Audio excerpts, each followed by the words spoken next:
Friends, welcome to your favourite channel the studious. मैं अंकित आपका स्वागत करता हूं एक और फ्रेश और कमाल वीडियो में, जहां हम लोग बात करेंगे about admission of partner. Class 12 का ये टॉपिक है। अभी तक हम लोगों ने जितने भी टॉपिक्स कवर किए वो सारे टॉपिक्स बेटा इंटर रिलेटेड थे। मैंने आपको बताया था सारे के सारे टॉपिक्स कहीं ना कहीं आपके यूज में आने वाले हैं। कोई भी टॉपिक ऐसा नहीं था जो कहीं यूज में नहीं आएगा। वो टॉपिक हर बार इंटर रिलेट होंगे, एक दूसरे से कनेक्ट होंगे और एक दूसरे के साथ ही चलते हैं, तो they are very very important with each other. अब आज का जो टॉपिक है वो आपका प्रॉपर पहला टॉपिक है, जहां पर हम लोग एडमिशन ऑफ अ पार्टनर की बात करेंगे, जहां फुल क्वेश्चंस आएंगे। आज का बेसिकली वीडियो हम लोग डिस्कस करेंगे कि कॉन्सेप्ट क्या है इसका, आपका एडमिशन ऑफ अ पार्टनर होता क्या है, और बहुत ही इंपॉर्टेंट रिवैल्यूएशन अकाउंट के बारे में डिस्कस करेंगे। रिवैल्यूएशन अकाउंट में क्या क्या जाता है इसके बारे में आपको बताएंगे और इसकी जर्नल एंट्रीज के बारे में बताएंगे।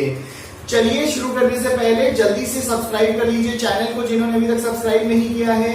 जो सब्सक्राइब कर चुके हैं चैनल को शेयर करो बेटा, because it's your channel, you have to promote it. And जल्दी से दबा दीजिए लाइक बटन और बेल नोटिफिकेशन तो आपने दबा ही दिया होगा।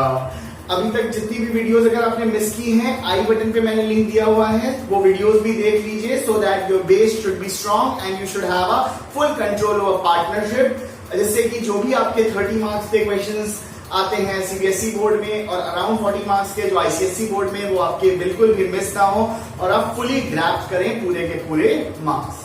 चलिए आज का टॉपिक स्टार्ट करते हैं, admission of a partner. What is admission of a partner बच्चों?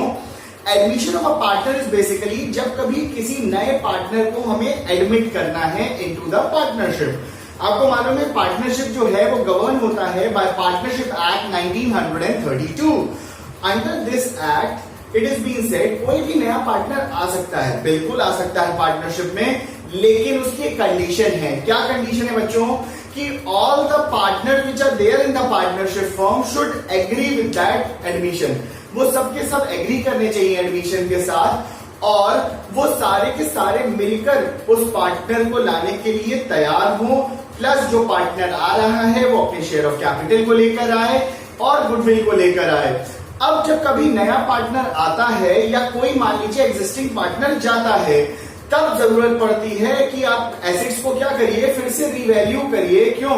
क्योंकि जब भी कोई पार्टनर आ रहा होगा वो करंट वैल्यू पे लेकर आओगे ना, कि जो आपकी एग्जिस्टिंग वैल्यू है पार्टनरशिप की, अगर बढ़ी है तो बढ़ी वैल्यू पे लेकर आओगे, अगर घटी है तो घटी वैल्यू पे लेकर आओगे। कोई भी आपकी पुरानी वैल्यू पे जो आपकी डेप्रिशिएटेड वैल्यू हो या कोई ऐसी वैल्यू जो बहुत ज्यादा एप्रिशिएटेड हो, उस पर तो आएगा नहीं। तो इसीलिए हम लोगों को रिवैल्यूएशन अकाउंट बनाना पड़ता है। अब सबसे पहले रिवैल्यूएशन अकाउंट से भी पहले एक चीज समझ लीजिए कि पार्टनरशिप में जब भी कभी एडमिशन का केस हम लोग डिस्कस करेंगे बच्चों, तो एडमिशन के केस में याद रखिएगा जितने भी सरप्लस, जो भी आपके प्रोविडेंट फंड पड़ा हुआ है, जो भी आप मान लीजिए जनरल रिजर्व पड़ा हुआ है, कंटिजेंसी रिजर्व पड़ा हुआ है, और कोई प्रॉफिट एंड लॉस एक्यूमुलेटेड पड़े हुए हैं बैलेंस शीट में, भले ही वो डेबिट साइड पे हो या क्रेडिट साइड पे हो, आपको सारे राइट ऑफ करने पड़ते हैं। यानी कि ये सारे के सारे ओल्ड पार्टनर्स के ओल्ड प्रॉफिट शेयरिंग रेशियो में बढ़ जाते हैं, क्योंकि भाई सीधी सी चीज है, वो पास्ट सेविंग का नतीजा है। और पास्ट सेविंग किसने की है? ओल्ड पार्टनर्स ने। नया पार्टनर का तो कोई इसमें रोल है नहीं, इसीलिए नए पार्टनर के आने से पहले ही इसको पूरा हम लोग डिस्ट्रीब्यूट कर देते हैं पार्टनर्स कैपिटल अकाउंट बनाकर। तो यहां समझ लीजिए कौन कौन से अकाउंट बनते हैं। सबसे पहला अकाउंट बनता है आपका रिवैल्यूएशन अकाउंट। रिवैल्यूएशन अकाउंट में हम लोग रिवैल्यू करते हैं एसेट्स और लायबिलिटीज को। नाम ही से पता चल रहा है रिवैल्यूएशन। रिवैल्यूएशन मतलब री तोड़ दो, री मतलब क्या हो गया, फिर से रिवाइज करो इसको, और वैल्यूएशन मतलब क्या, वैल्यूज को रिवाइज करो, किसकी, एसेट्स एंड लायबिलिटीज की। सेकेंड आपका आता है partners capital account. Partners capital account में हम सारी चीजें जो उसकी पुरानी है, जैसे मैंने बताया old profit and loss, old reserves, old contingency liabilities, अगर एक्यूमुलेटेड प्रॉफिट एंड लॉस आपका जो पुराना पड़ा हुआ है डेबिट साइड पे यानी कि एसेट साइड पे, वो प्लस जो भी गुडविल अगर पहले से बैलेंस शीट में है वो राइट ऑफ की जाती है। तो ये सारी चीज पार्टनर्स कैपिटल अकाउंट में शो होगी। समझ में आ रहा है आप लोगों को? और पार्टनर्स कैपिटल अकाउंट को प्रिपेयर करना है। मैंने आपको बताया जितने भी एक्यूमुलेटेड प्रॉफिट्स हैं, जितने भी रिजर्व्स हैं, वो सारे ओल्ड प्रॉफिट शेयरिंग रेशियो में ओल्ड पार्टनर्स में बढ़ जाते हैं। एक तरह से फ्रेश बैलेंस शीट के साथ इसको स्टार्ट करते हैं जब कभी नया पार्टनर आता है। उसके बाद लास्ट बनती है बैलेंस शीट, जहां पर आपका पूरा का पूरा नया बैलेंस शो होगा, जिसमें नए पार्टनर की कैपिटल को भी शो किया जाता है। इसी तरह से पार्टनर्स कैपिटल अकाउंट में भी नए पार्टनर के कैपिटल को शो किया जाता है। डिस्ट्रीब्यूशन ऑफ गुडविल वगैरह भी होता है। अब बात करते हैं रिवैल्यूएशन अकाउंट की। रिवैल्यूएशन अकाउंट बेटा क्या है, समझ लीजिए। रिवैल्यूएशन अकाउंट मैंने पहले बताया, रिवैल्यू करना एसेट्स और लायबिलिटीज को। रिवैल्यूएशन अकाउंट बनाने का सबसे बड़ा जरूरत क्या है, क्योंकि जब नया पार्टनर आ रहा है तो एक क्लीन स्लेट के साथ आएगा ना। सिंपल चीज समझो, अगर आप भी कहीं वर्क करने जा रहे हो या कहीं पे पार्टनरशिप करने जा रहे हो, एक तरह से आप ओनर ऑफ द फर्म की तरह ट्रीट होने वाले हो, तो आपको सारी चीजें ट्रांसपेरेंट चाहिए, क्लियर चाहिए, कि कोई भी चीज ऐसी बैकलॉग ना क्रिएटेड हो जो आपको जाकर बाद में झेलना पड़े। तो इसीलिए जब भी कभी नया पार्टनर आता है तो उसके आने से पहले सारी चीजें जो भी रिजर्व हैं, एक्यूमुलेटेड लॉसेस हैं, एक्यूमुलेटेड प्रॉफिट्स हैं, सब ओल्ड प्रॉफिट शेयरिंग रेशियो में ओल्ड पार्टनर्स बांट लेते हैं, जिससे कि क्लीन स्लेट के साथ स्टार्टिंग हो। तो रिवैल्यूएशन अकाउंट बनाना उसी के लिए बहुत इंपॉर्टेंट है। रिवैल्यूएशन अकाउंट में कोई डेट नहीं होती, इसमें 4 कॉलम्स बनते हैं। आपका पर्टिकुलर्स अमाउंट 2 डेबिट साइड के, 2 क्रेडिट साइड के। यहां पर डेट इसलिए नहीं होती क्योंकि ये अनस्पेसिफाइड डेट के लिए बनता है, मतलब एक बार बनता है साल में, कोई बार बार तो बनाना नहीं होता इसे। इसीलिए प्रॉफिट एंड लॉस में, ट्रेडिंग अकाउंट में कहीं पे भी डेट्स वगैरह नहीं होती हैं। ध्यान रखिएगा इस चीज के बारे में। अब देखिए रिवैल्यूएशन अकाउंट में शो क्या होता है। रिवैल्यूएशन अकाउंट में एसेट्स और लायबिलिटीज के ट्रीटमेंट को शो किया जाता है। अब देखिए क्या एंट्री होगी। सबसे पहले मान लीजिए, अगर मान लीजिए एसेट्स की वैल्यू घट रही है, when the assets are decrease, तो यहां पर क्या लिखते हैं, to decrease value of assets. यहां पर हम टू साइड पे क्या शो करते हैं, डिक्रीज वैल्यू ऑफ एसेट्स। जितनी भी वैल्यू ऑफ एसेट्स घटी होंगी, कम होंगी, वो सारी की सारी डेबिट साइड पर जाती हैं। तो यहां पर अगर जनरल एंट्री पास होती तो क्या पास होती, देखिए रिवैल्यूएशन अकाउंट क्या हो रहा है, रिवैल्यूएशन अकाउंट डेबिट हो रहा है, यानी क्या हो जाता, revaluation account debit to asset account, जो भी एसेट की वैल्यू डिक्रीज हो रही है। समझ में आ रहा है। चलिए अब यही दूसरी साइड पे एंट्री क्या होगी, by increase value of assets.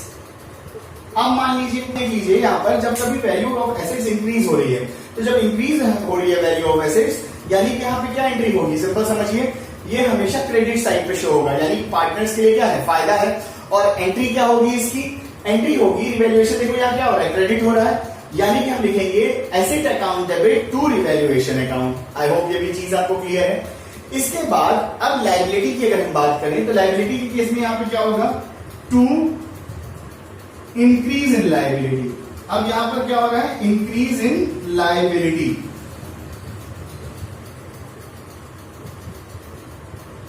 अब इंक्रीज इन लायबिलिटी का मतलब क्या है, अब जो भी लायबिलिटी हमारी बढ़ रही है, मतलब जिस भी लायबिलिटी के बढ़ने के कारण से हमारा रिवैल्यूएशन डेबिट हो रहा है, तो फिर से वही entry, revaluation account debit to liability account. अब यहीं पर बाय साइड पे क्या होता है, बाय डिक्रीज इन लायबिलिटी। अगर आपकी लायबिलिटी डिक्रीज हो रही है तो बाय साइड पे शो होगा। तो मोटा मोटी यही 4 चीजें आपको बहुत इंपॉर्टेंट ध्यान रखनी है।